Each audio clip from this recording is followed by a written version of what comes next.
নমস্কার বন্ধুরা, কেমন আছেন আপনারা সবাই? তরকারি টেস্টে আপনাদের ওয়েলকাম। আজ আমি এখানে আপনাদেরকে সুজি বানানো দেখাবো। একদম ঝরঝরে হবে সুজিটা। তো সবার আগে আমি এখানে 1 চামচ মতো ঘি দিয়ে দেব। এটা গরম হয়ে গেছে, আমি এখানে আমন্ড আর কাজু বাদামগুলোকে ভেজে নেব।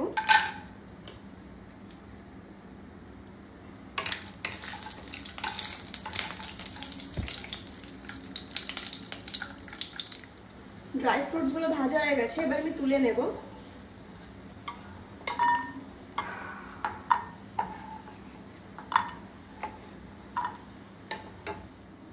এবার আমি আবারও 1 চামচ মতো ঘি দিয়ে দেব। ঠিক 1 চামচ না, হাফ চামচ ঘি দিয়েছি। ঘিটাকে ভালো করে মেল্ট করে নেব। ঘিটা গরম হয়ে গেছে, আমি এখানে 2-3টে এলাচ দিয়ে দেব।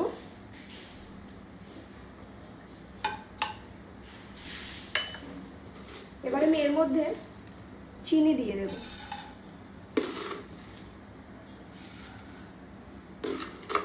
3 চামচ মতো আমি চিনি দিয়েছি।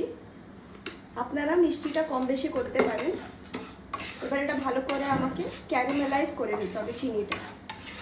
আমি লো ফ্লেমে রেখে করব এটা। এই যে দেখুন, চিনিটা পুরো গলে গেছে, ক্যারামেল হয়ে গেছে। এবার আমি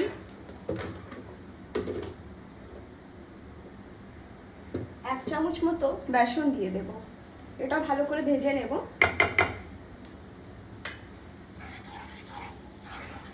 কাঁচা গন্ধটা যাতে না থাকে ততক্ষণ এটাকে ভালো করে ভেজে নেব। এখানে বেসনটা ভালো করে আমি এখানে ভেজে নিয়েছি। এই যে একটু একটু গোটা দেখতে পাচ্ছেন, এটা মেল্ট হয়ে যাবে পরে।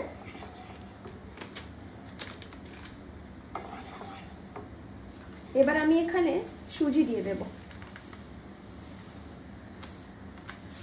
আমি এখানে 1 বাটি মতো সুজি নিয়েছি। এবার এটাকে ভালো করে মিক্স করে নেব।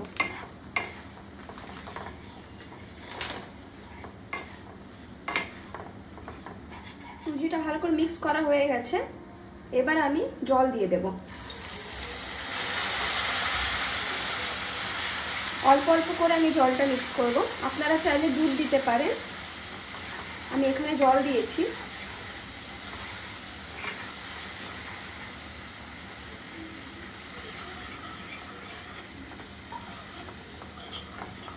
লো ফ্লেমে রেখে এটাকে ভালো করে মিক্স করে নিতে হবে।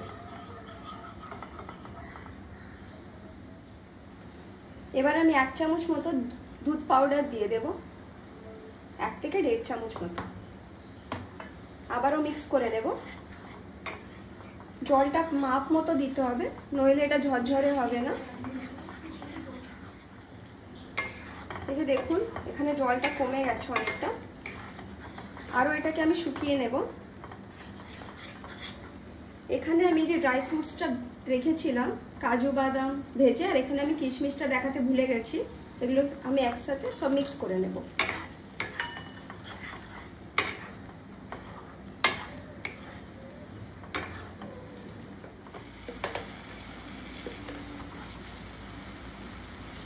আমি আবারও এখানে হাফ চামচ মতো ঘি অ্যাড করছি।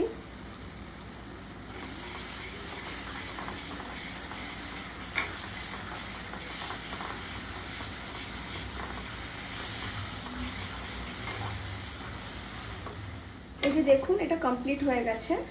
জলটা পুরো শুকিয়ে নিয়েছি আমি। এবার আমি গ্যাসের ফ্লেমটাকে অফ করে দেব। চলুন তাহলে এবার সার্ভ করে নিই।